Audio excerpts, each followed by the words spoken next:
হ্যাঁ, অডিটের যেটা সেম ওয়ান আছে ক্লাস 11 ওয়েস্ট বেঙ্গল ইয়েতে কাউন্সিলের, সেখানে সিলেবাসে বলা হয়েছিল ইন্ট্রোডাকশন বলে এখানে অডিটিং হবে, অডিটিং এর ইন্ট্রোডাকশন, যেখানে 10 নম্বর থাকবে, 10খানা এমসিকিউ থাকবে, রাইট?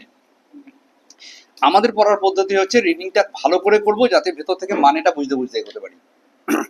সেকেন্ড পয়েন্টে আছে এরারস অ্যান্ড ফ্রডস, আমার কাছে কত রকম ধরনের এরর হতে পারে, রাইট? এবং একটা এরর আছে যেটা আমাদের অ্যাকাউন্টসের সঙ্গে মিলে যাবে, যেখানে বলা হয়েছিল যে এরারস অফ ওমিশন, এরারস অফ কমিশন, মিসপোস্টিং এসব আছে না, ওই ধরনের এররগুলো এখানে পড়বো আরেকবার, রাইট? আর কত রকম ধরনের ফ্রড হতে পারে। আর সেকেন্ড হচ্ছে ডিফারেন্ট টাইপস অফ অডিট, অডিটের অনেক রকম ভাগ আছে, বাট আমাদের সিলেবাসে যেটা রেস্ট্রিক্ট করেছে on the basis of the time বেসিসে আমার কাছে যে ভাগটাগুলো হবে, তার মধ্যে একটা হচ্ছে কন্টিনিউয়াস অডিট, মানে রোজ রোজ অডিটের একটা পদ্ধতি চলতে থাকবে। আরেকটা বলা হয় পিরিয়ডিক্যাল অডিট, 1 বছর পর, 6 মাস পর কোনো একটা সময় অন্তর করা হবে।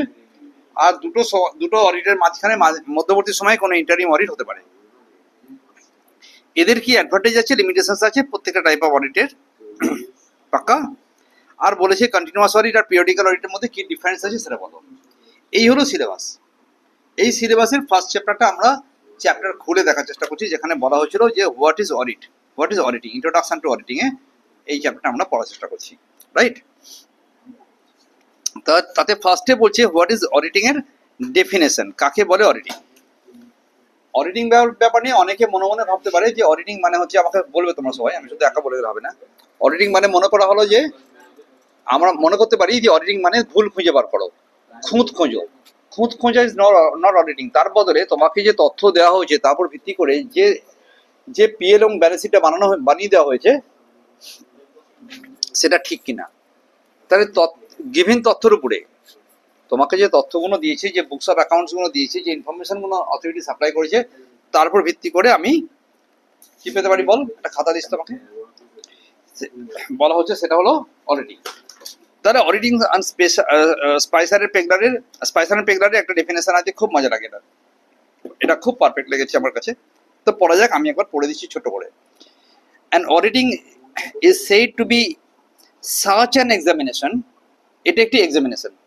কার examination? Of the books and accounts and vouchers of a business. কার এক্সামিনেশন বোঝা গেছে? Books, accounts and voucher of a business. As well enable the auditor to satisfy himself, আমি অডিটর হিসেবে যেন নিজেকে এইভাবে সন্তুষ্ট করতে পারি যে the balance sheet is properly drawn up, balance শিটটা জানো, so as to give the true and fair view of the state of affairs of the business. বিজনেসে যে কাজকর্ম চলছে, যে অবস্থা, আর্থিক অবস্থাটা আছে, তার যেন সত্য ও ন্যায্য চিত্র প্রকাশ করতে পেরেছে, সে ব্যাপারে আমি সন্তুষ্ট হলাম। whether the profit and loss gives a true and fair view of the profit and loss of the financial period, যে পিরিয়ডের জন্য তুমি গেছো সেই পিরিয়ডটাতে যে প্রফিট অ্যান্ড লসে যে প্রফিটের পরিমাণ দেখানো হয়েছে সেটা ঠিকঠাক কিনা। কি করে বুঝবো ঠিকঠাক কিনা? Accounting to the best if information and explanation given to him, যত তোমাকে এক্সপ্লেনেশন ইনফরমেশন দেওয়া হয়েছে, and as shown by the books, তাহলে বুকস অফ অ্যাকাউন্টস তোমাকে যে ফিগার দেখানো হয়েছে তার সঙ্গে সঙ্গে যে ইনফরমেশন অ্যান্ড এক্সপ্লেনেশনস গুলো তুমি চেয়েছো সেগুলো তোমাকে দিয়েছে, তার উপর ভিত্তি করে বলো যে তুমি স্যাটিসফাইড। ইফ নট, যদি না সন্তুষ্ট হও, to report in what respect he is not satisfied. খুব সুন্দর একটা ডেফিনেশন এটা হলো। এছাড়া এটাই কি ডেফিনেশনের শেষ কথা হলো? মনে করা যাক আমরা আরো অন্য ডেফিনেশন একটা পড়ে দেখি, সেখানে কি বললো। ICAI, যাদেরকে চার্টার্ড অ্যাকাউন্টেন্ট সংস্থা বলে, তারা বলছেন যে auditing is a systematic and independent examination of the data, statement, records and operations and performance of an enterprise, okay, for a stated purpose. আবার বলি, অডিটিংটা কি হচ্ছে? একটা সিস্টেমেটিক ইন্ডিপেন্ডেন্ট এক্সামিনেশন। কি বললো বলো? খুব বড় কথাবার্তা। অডিটিং যে অডিট করা হচ্ছে না, সে কার হয়ে করে? অ্যাকাউন্টেন্টের হয়ে? No, accountant is doing that account, right? Businessman is operating the business, only the shareholders, যারা মালিক, পাক্কা কোম্পানির কথা বলা হচ্ছে, যেখানে কোম্পানি কি করে বলো? কোম্পানির বোর্ড অফ ডিরেক্টরস বিজনেস চালাচ্ছে, বিজনেসের ভালো সব সিদ্ধান্ত তারা নেয়, অ্যাকাউন্টসটা তারা তারা অ্যাপ্রুভ করে, অ্যাকাউন্টিং ডিপার্টমেন্ট তারা অ্যাকাউন্টিং বানিয়েছে। অডিটর কারোর হয়ে কাজ করে না, auditor is appointed from the outside. বাইরের লোক আসবে, আসার পরে কি করবে, তাহলে কার হয়ে করছে, on behalf of the share holders. যারা মালিক পক্ষ বোর্ড অফ ডিরেক্টরসকে বলেছে ব্যবসা পরিচালনা করো, অ্যাকাউন্টেন্টকে বলেছে তুমি অ্যাকাউন্ট করো, তারা ফ্রড এটা সেটা করতে পারে, তারা বাইরের লোক। এই জন্য এটা বলছে, খুব সুন্দর বলেছে, আর সিস্টেমেটিক আইসিআই কি বলছে, আর systematic and independent examination of the data, statement, records and operations and performance. Performance মানে ফিনান্সিয়াল হতে পারে, আদারওয়াইজ হতে পারে, অন্যান্য কিছু পারফরমেন্সও হতে পারে, আপনার enterprise for a stated purpose. In any auditing situation, the auditor perceives and recognizes the proportion before him for examination, collect evidence, evaluate the same, and on the basis on this basis formulates his judgment, which is communicated through his audit report. তাহলে মজার কথাবার্তা বললো, কি কি বললো শোনা যাক। এক নম্বর হচ্ছে এটা সিস্টেমেটিক অ্যান্ড ইন্ডিপেন্ডেন্ট একটা এক্সামিনেশন হবে। কাকে করা হবে না, ডেটাগুলোকে, স্টেটমেন্টগুলোকে, রেকর্ডগুলোকে করা হবে, রাইট? তো করে তিনি কিন্তু আলটিমেটলি একটা অডিট রিপোর্ট দেবেন। তিনি কি দেবেন, একটা অডিট রিপোর্ট দেবেন। তাতে উনি বলছেন যে তোমাকে যে অবস্থা, in any auditing situation the auditor perceives and recognises the proportion before him. এর প্রপোর্শন মানে ঠিক বুঝতে পারছি না, যা হোক যে পোর্শনটা তাকে দেওয়া হচ্ছে, পোর্শন হতে পারে বা এরকম কিছু হবে, যাকে রিকগনাইজেস প্রপোর্শন বিফোর হিম, এখানে ঠিকই লেখা আছে, তাকে একটা এক্সামিনেশন করার জন্য কিছু কিছু কাগজপত্র, কিছু কিছু অ্যাকাউন্টস, কিছু বইপত্র দেওয়া হয়েছে। ওকে, বলা হয় auditor is not a blood hound. মানে কি, অডিটর মোটেই ওই কুত্তা নয় যে খুঁজে খুঁজে খুঁজে খুঁজে দেখবে কোথায় কোথায়, নট এ ব্লাড হাউন্ড। ওইরকম ধরনের কোনো আমি শিকারি কুকুর না যে খুঁজে খুঁজে দেখবো কোথায় আছে। আমাকে যেটা দেওয়া হয়েছে সেটার মধ্যে দেখবো weather it is correct or not, পাক্কা। আর সেগুলো ভিত্তি করে তিনি কি করবেন, ইভ্যালুয়েট করবেন, কালেক্ট এভিডেন্স করবেন, ইভ্যালুয়েট করবেন, সেগুলোকে বিচার করবেন, করে তিনি একটা জাজমেন্ট ফর্মুলেট করবেন যে ভাই অ্যাকাউন্টিং কিন্তু ঠিকঠাকই করা হয়েছে, অ্যাকাউন্টিং কিন্তু ঠিকঠাক করা হয়েছে, পাক্কা। তাহলে বোঝা গেছে যে অডিটিং কি জিনিস সেটা বোঝা গেছে, আইডিয়া সবাই বলো। এদিকে দেখ, এরা বলছে কিনা, এরা বলছে অডিটিং এর একটা নেচার অফ অ্যাকাউন্ট, অডিটিং এ কি বলছে, ভুল ত্রুটি সংশোধন করা আর লেনদেনগুলো সত্যতা কিনা যাচাই করা একটা অডিটিং এর বৈশিষ্ট্য, ফিচার্স, পাক্কা। ঠিক করে ইন্ডিয়া গভর্নমেন্ট যে রুলগুলো বানিয়েছে সেই রুল মেনটেন করে তুমি অ্যাকাউন্টিং করেছো না করনি, এটা দেখার একটা নেচার। বল, আচ্ছা ঠিক আছে, তুই ঠিকঠাক বলি এতক্ষণ পরে বলো। তারপর আর কি বললো এটা, এই যে বলছে যে তুমি যেন কোনো নির্দিষ্ট গোষ্ঠীর স্বার্থ দেখবে না, কোনো নির্দিষ্ট ব্যক্তি, কোনো গোষ্ঠীর স্বার্থ না দেখে তুমি কি করবে, পরিবারের এই কারবারের ভালোর জন্য এই অডিটিংটা করবে তুমি। তাহলে অডিটিং কার জন্য করে, ভেরি গুড। তোমাকে দেখতে হবে যে ইন্টারনাল অডিট সিস্টেম বলে কিছু আছে কিনা। কি বললাম বল, ইন্টারনাল অডিট মানে, অডিট সিস্টেম মানে কি না, আমার কাছে আভ্যন্তরীণ নিরীক্ষা ব্যবস্থা একটা ব্যবস্থা থাকে যেখানে নিজের থেকেই ভুল ত্রুটিগুলো ধরা পড়ে থাকে, সেইটা ঠিকঠাক করে কাজ করছে না কাজ করছে সেটা একটা দেখা, এর একটা বৈশিষ্ট্য। এইভাবে আমরা সব পড়বো, আমি নিশ্চয়ই সব বলতে যাবো না এখানে। অ্যাকাউন্টিং স্ট্যান্ডার্ড যেমন মেনটেন করা হয়, অডিটিং স্ট্যান্ডার্ড বলা হয়, এসআই বলা হয়। চলো, অডিটিং এর উদ্দেশ্য কি, অবজেক্টিভ কি, এরা বলছে অবজেক্টিভ হচ্ছে দুটো অবজেক্টিভ হতে পারে। একটা অবজেক্টিভ হচ্ছে কি প্রাইমারি অবজেক্টিভ, আর সেকেন্ডটা কি সেকেন্ডারি অবজেক্টিভ। কি বললাম বলো, প্রাইমারি অবজেক্টিভ হচ্ছে আমার কাছে যে পিএল আর ব্যালেন্স শিট দেওয়া আছে না, কি দেওয়া আছে বলো, চূড়ান্ত হিসাব মানে কি থাকবে, PL and profit and loss account আর ব্যালেন্স শিট থাকবে। এটার সত্যতা যথার্থতা ঠিকঠাক করে করা হয়েছে কিনা এসবগুলো দেখাটা একটা প্রাইমারি অবজেক্টিভ, ফাইন। এটুকু করেই চলে আসবো কি আমরা। আমাদের সেকেন্ডারি অবজেক্টিভ হচ্ছে, সেকেন্ডারি অবজেক্টিভে দুটো অবজেক্টিভ, একটা হচ্ছে ভুল ত্রুটি জুয়াচুরি মানে এরার্স অ্যান্ড ফ্রডস তুমি ডিটারমাইন করবে, আর তারপর সেটাকে কি করবে, সেটাকে তুমি রেস্ট্রিক্ট করলে কি করলে ভুল ত্রুটিগুলো হয় না তার জন্য ব্যবস্থা করার চেষ্টা করো। সেটা হলো সেকেন্ডারি অবজেক্টিভ। তাহলে কত রকম অবজেক্টিভ হলো বল? একটা প্রাইমারি অবজেক্টিভে কি দেখা হলো, পিএল এন্ড ব্যালেন্স শিটকে তাদের সেটা ঠিকঠাক করা হয়েছে কিনা, আর সেকেন্ডারি অবজেক্টিভে কি দেখা হলো, এরার্স এন্ড ফ্রডস কি করা হলো, রাইট? তো একটু আগে যেটা বলছিলাম যে অ্যাকাউন্টিং স্ট্যান্ডার্ড যেমন বেরোয় না, তাকে আমরা বলি এএস।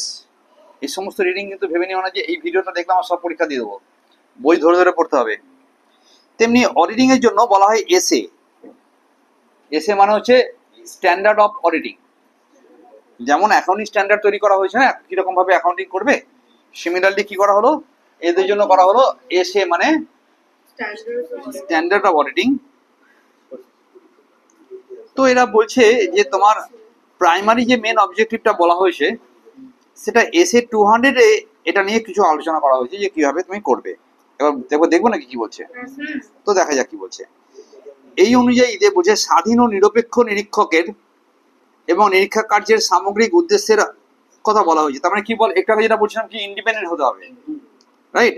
এবং সেখানে একটা উদ্দেশ্য বলা হয়েছে, সেখানে উদ্দেশ্য বলছি যে তুমি যে অ্যাকাউন্টিং প্রতিবেদনগুলো বানানো হয়েছে, প্রতিবেদন মানে কি স্টেটমেন্ট, সেগুলো সম্পর্কে যেন যারা ওইটাকে ইউজ করছে, মনে কর আমি বললাম শোনো আমার কোম্পানিতে 50 লক্ষ টাকা লাভ হয়েছে, তুই আমার কোম্পানিতে লোন দিবি, তাহলে কোম্পানির 50 লক্ষ টাকা লাভ হলে 5 লক্ষ টাকা লোন দিতে কোনো অসুবিধা নেই। তাহলে আমাকে দেখাতে হবে যে এই অডিটটা আমি যদি নিয়ে গিয়ে তোকে, আমি একজন অ্যাকাউন্টেন্ট, খাতাপত্র বানিয়ে নিয়ে গিয়ে বলছি 50 লক্ষ টাকা আমার ইনকাম হয়েছে, প্রফিট হয়েছে, ব্যাংক সেটা মেনে নেবে কি মানবে না? না, ব্যাংক বলবে এটা তো তুমি বানিয়েছো, তোমার হিসেব ভাই, একটা জায়গা থেকে অডিট করিয়ে দাও নিরপেক্ষ লোককে দিয়ে, না হলে আমি সেটাকে বিশ্বাস করবো কি করে? তাহলে অডিটিং এর একটা বড় কথা হচ্ছে those are the accounting information user, তাদের কাছে এটা কি হবে, এটা বিশ্বাসযোগ্য অবস্থায় পৌঁছতে হবে, আস্থা বাড়বে, ব্যবহারকারীদের আস্থা বাড়ানোর জন্য তোমাকে কাজ করতে হবে। এবং সেটার জন্যই তোমার কাছে এই ট্রেডিং পিএল ব্যালেন্স শিটটাকে তোমাকে কি করতে হয়, অডিট করাতে হয়। ক্লিয়ার কথাবার্তা? রিডিং হবে না হবে না? পড়বো তো আমি অ্যাকচুয়ালি পড়ার গাইড করছি, পড়াচ্ছি না, টেক কেয়ার। এরা বলছে সেকেন্ডারি অবজেক্টিভ বলতে কি বোঝায়, রাইট? সেকেন্ডারি অবজেক্টিভ নিয়ে পরিষ্কার করে আলোচনা করা হয়েছিল যে তুমি কিছু নিশ্চয়ই detection of errors and fraud করবে আর তারপরে তাকে প্রিভেনশনের ব্যবস্থা করবে। সিম্পল আলোচনা। দেখা যাক পরের পাতায় কি বলছে। এরা বলছে যে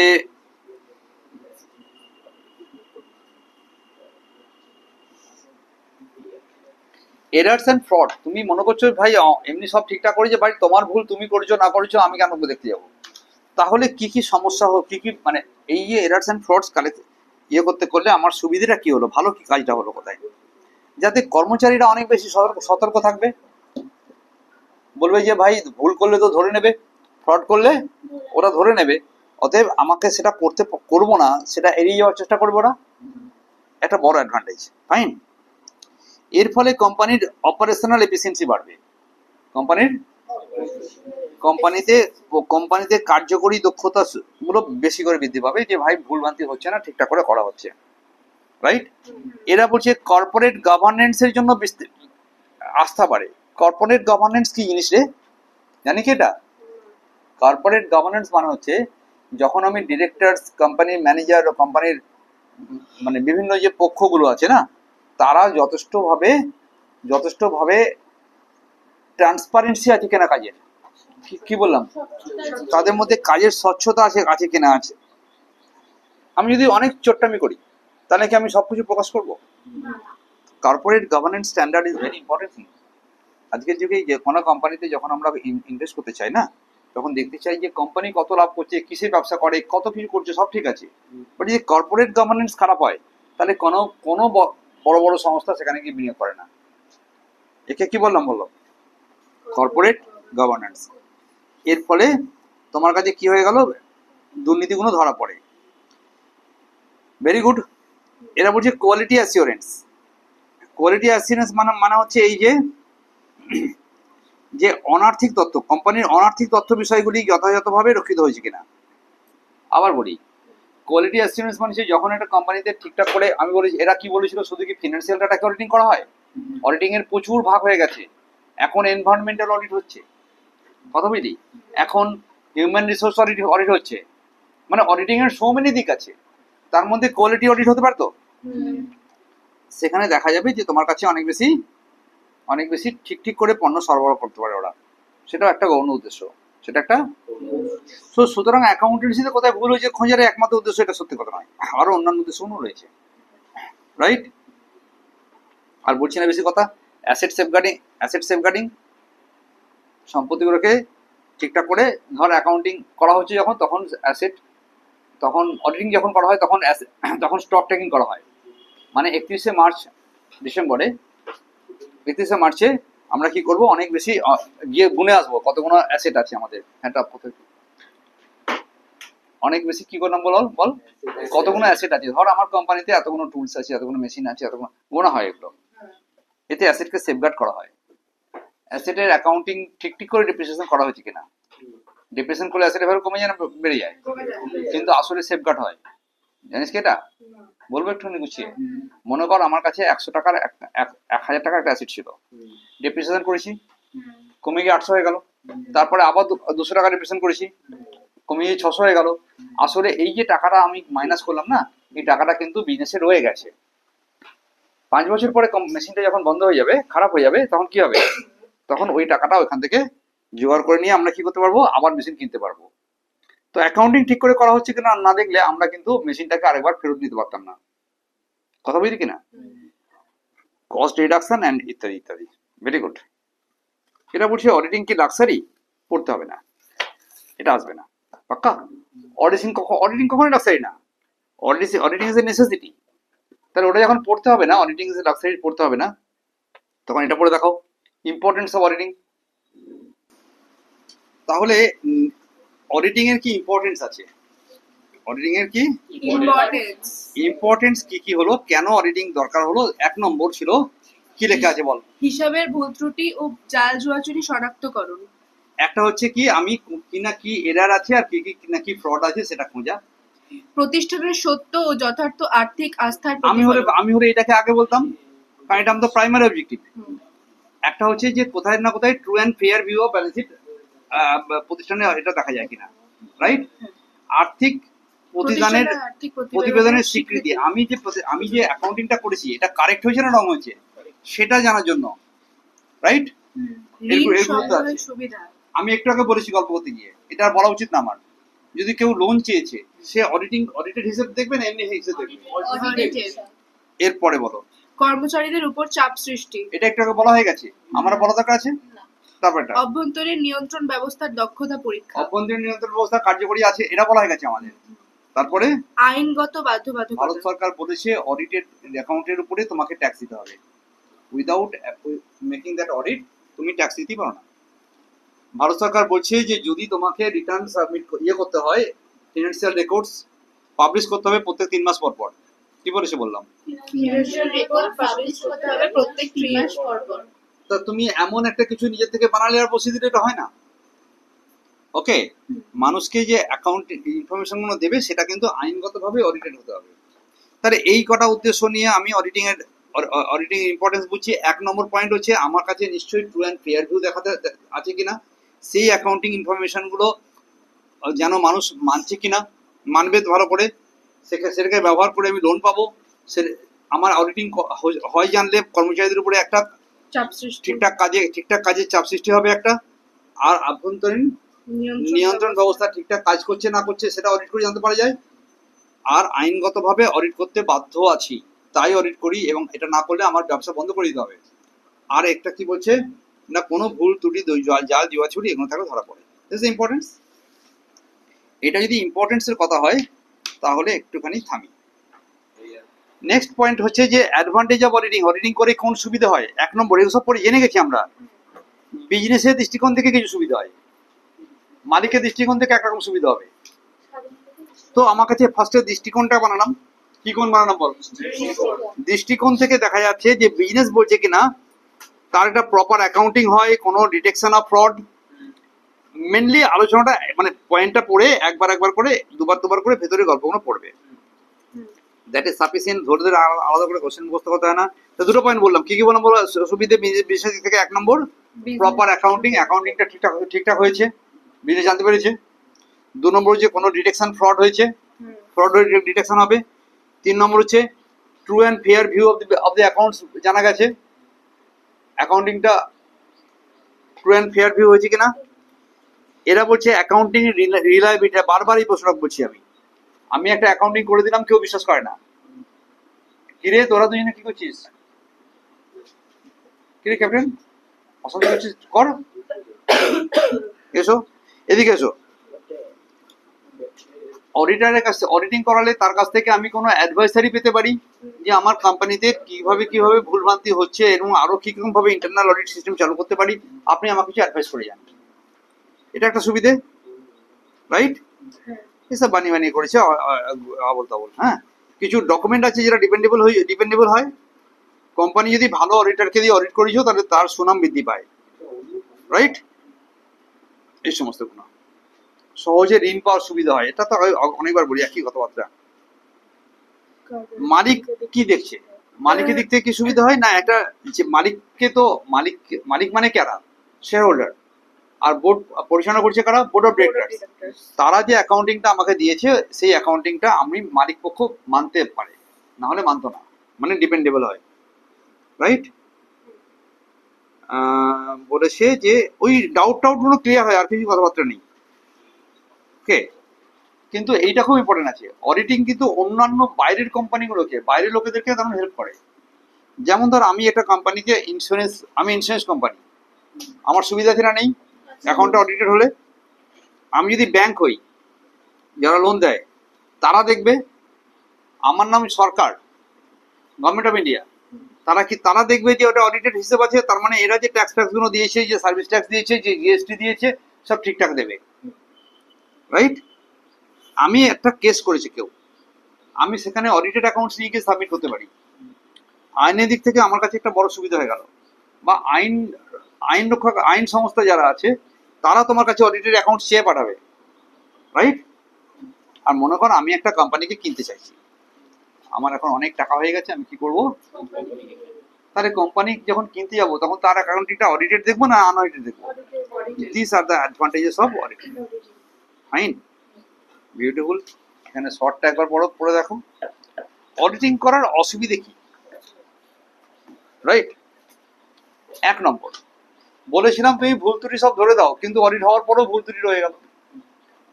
ফালতু প্রশ্ন। পরে প্রশ্ন বলছে কি, নিরীক্ষক প্রকৃত অর্থে স্বাধীন হন। স্বাধীন সত্যি কি নিরীক্ষক স্বাধীন হবেন? যদি দেখা গেল তিনি কিছু না কিছু ভাবে টিল্টেড আছেন, তাহলে তো হবে না। তথ্যের জন্য নির্ভরতা। অডিটরকে অলওয়েজ যে অ্যাকাউন্টেন্ট আছে, অ্যাকাউন্টেন্ট মানে ওই কোম্পানিতে যারা হিসাবপত্র মেনটেন করছে, যে ডিরেক্টর আছে, যে ম্যানেজার আছে, তাদের কাছে চাইতে হয়, তারা যেটা দেয় তার উপর ভিত্তি করে। ময়না তদন্ত নিরীক্ষা মানে হচ্ছে পোস্টমর্টেম। অডিট কবেকার পিরিয়ডের জন্য করা হয়? লাস্ট পিরিয়ডের জন্য না কামিং পিরিয়ডের জন্য? তা ভাই যে যখন সব চুরি চামাটি হয়েই গেছে, তার আর অডিট করার পর জানা গেল ভাই এর প্রচুর চুরি হয়ে গেছে, তাহলে কোন লাভটা হয়েছে? এটা একটা লিমিটেশন। ফাইন। পরে কি বলছে? পরিচালন ব্যবস্থাপনা ত্রুটি দূর করতে পারে না। Very good. অডিটর কখনো বোর্ড অফ ডিরেক্টরসকে চেঞ্জ করতে পারবে না, যে তুমি বোর্ড অফ ডিরেক্টরস খুব খারাপ কাজ করেছে তাকে চেঞ্জ করে দাও। So this are the limitations of auditing. পাক্কা? আর কি আছে এখানে?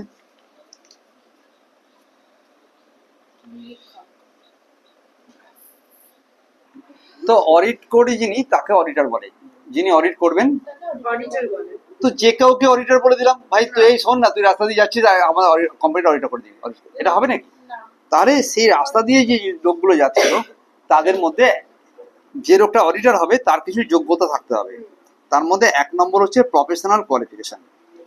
তার কি, সে পাস করা লোক হবে না ফেল করা লোক হবে রে? কি পাস করবে? সিএ পাস করবে, আর কিছু না, সিএ পাস করবে ইন্ডিয়াতে। তাহলে প্রফেশনাল কোয়ালিফিকেশন হচ্ছে যে এরা বলছে ভারতীয় কোম্পানি আইন 2013-141 ধারায় নিরীক্ষক হিসেবে কোনো কোম্পানিতে সেই ব্যক্তি নিয়োজিত হবেন যিনি আইসিএ অ্যাক্ট 1949 অনুযায়ী একজন চার্টার্ড অ্যাকাউন্টেন্ট হিসেবে গণ্য হন, এবং তিনি যে এই পেশার সঙ্গে যুক্ত আছেন সেই সংক্রান্ত ব্যাপারে তাকে একটা সার্টিফিকেট নিতে হবে, একটা একটা রেজিস্ট্রেশন করতে হয়। তাহলে আমাকে ফার্স্টে কি করতে হবে, আমাকে সিএ পাস করতে হবে, আর তারপরে সেখান থেকে আমাকে একটা ওখানে রেজিস্ট্রেশন সার্টিফিকেট নিতে হয় আইসিআই থেকে, যে আমি অডিট করতে পারবো এখন ইন্ডিপেন্ডেন্টলি। সেই ধরনের ব্যক্তি মাত্র আমি করতে পারবে, রাইট? এখন তিনি তার মানে তিনি একজন he must be a CA, এটা এই পর্যন্ত হয়ে গেল। ওকে,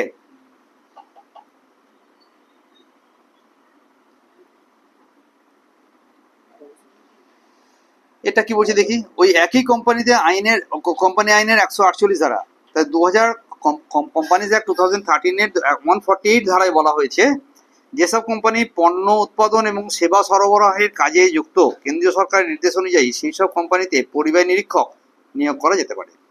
তিনি ICMA হতে পারেন। তাহলে এক নম্বর গল্প, তিনি চার্টার্ড অ্যাকাউন্টেন্ট হবে যে কোনো কোম্পানির জন্য, তিনি কিন্তু অডিট করবেন।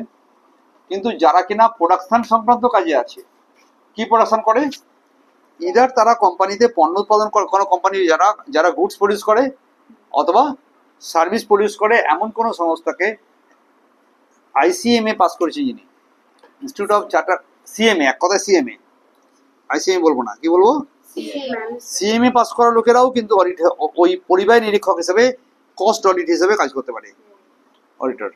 পাক্কা?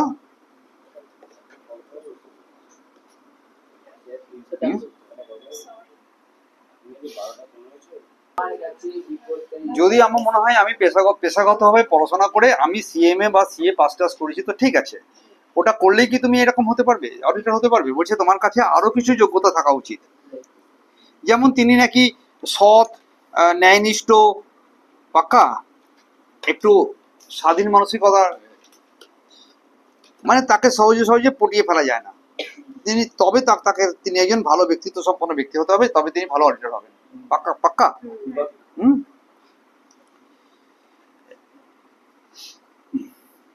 এবং তিনি জাল জুয়াচুরি প্রতিরোধ করবেন এবং মানুষকে এই সমস্ত ব্যাপারে তিনি একটা অভিজ্ঞতা সম্পন্ন লোক হবেন, তবে তিনি ভালো অডিটর হবেন। এসব এখানে বলছে অন্যান্য যোগ্যতার মধ্যে।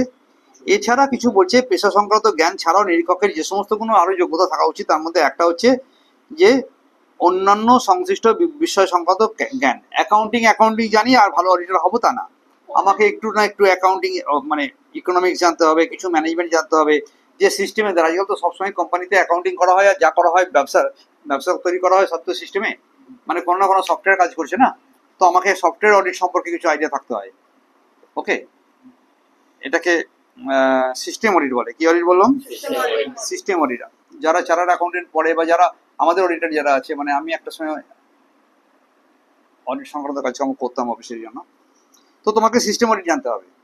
এছাড়া এরা বলছে কিনা কিছু না কিছু আইন সংক্রান্ত নলেজ জানতে হবে। ধরে যাক কোনো কন্ট্রাক্ট আইন, ভারতীয় কোম্পানি আইন, পাক্কা,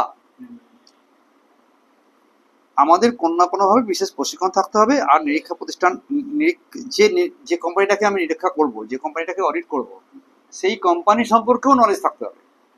একটা যে ধরা যাক একটা কিছু নিয়ে ব্যবসা করছে, সেই ব্যবসার পদ্ধতি প্রকরণ নিয়ে সেই কোম্পানি কিভাবে চলে না চলে কিছু জানি না, গিয়ে ভালো অডিট করে দিয়ে আসবো, সেটা হয় না। তো তোমাকে সেই সংক্রান্ত নলেজটাও নিতে হবে। That is called disqualification. নিয়ে আমার কাছে আমার একটা ভালো ভিডিও আছে অন্য জায়গাতে, যে ডিসকোয়ালিফিকেশন, একটা লোক অডিটর হতে পারবে না, কখন পারবে না, রাইট?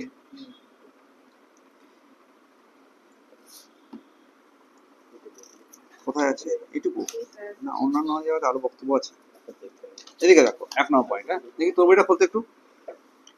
ডিসকোয়ালিফিকেশনের 1 নম্বর পয়েন্ট হচ্ছে, এর একটা লিমিট আছে, সেটা জানি কেন এখানে, যে তুমি যদি একটা কোম্পানিতে 20টার বেশি কোম্পানি অলরেডি তোমার হাতে থাকে, তাহলে তুমি আর নতুন করে কোনো কোম্পানিকে অডিট করতে পারবে না, এরকম রুল আছে। পরে বলছে সব কথা এখানে যেটুকু আছে সেটুকু বলি আগে। এরা বলছে কি না, একটা কোম্পানিতে তুমি যদি শেয়ার হোল্ডার হও, রাইট, কোম্পানির সঙ্গে আমি কোম্পানির শেয়ার হোল্ডার নই, কিন্তু মনে কর আমি একটা কোম্পানির শেয়ার হোল্ডার, সেই কোম্পানিটা এই কোম্পানির সঙ্গে বিজনেসে জড়িত আছে, মানে ইংলিশে বলে রিলেটেড পার্টি, তাহলে তোমার না কোনো না কোনো ভাবে এখানে একটা আর্থিক সম্পর্ক জড়িয়ে আছে, তুমি you can't be an auditor, fine. কোনো বিজনেস রিলেশনশিপ জড়িয়ে থাকলে তুমি হবে না। তুমি এই কোম্পানিতে চাকরি করো, আমি একজন চার্টার্ড অ্যাকাউন্টেন্ট, আমি কোম্পানিতে চাকরি করি, তো আমাকে কেউ অডিটর রাখতে পারবে না। পাক্কা? এরা বলছে যদি কোনো নিরীক্ষক বা তার কোনো আত্মীয় সংশ্লিষ্ট কোম্পানিতে পূর্ববর্তী 3 বছর গুরুত্বপূর্ণ পদে থাকেন, এখন চাকরি ছেড়ে দিয়েছে, কিন্তু আগের 3 বছরের মধ্যে হয় সে বা তার বউ বা তার নিজের লোকেদের মধ্যে কেউ না কেউ ওই কোম্পানিতে চাকরি করতো, তাহলে ভাই ওই কোম্পানি থেকে তুমি অডিট করতে পারবে না, ফাইন।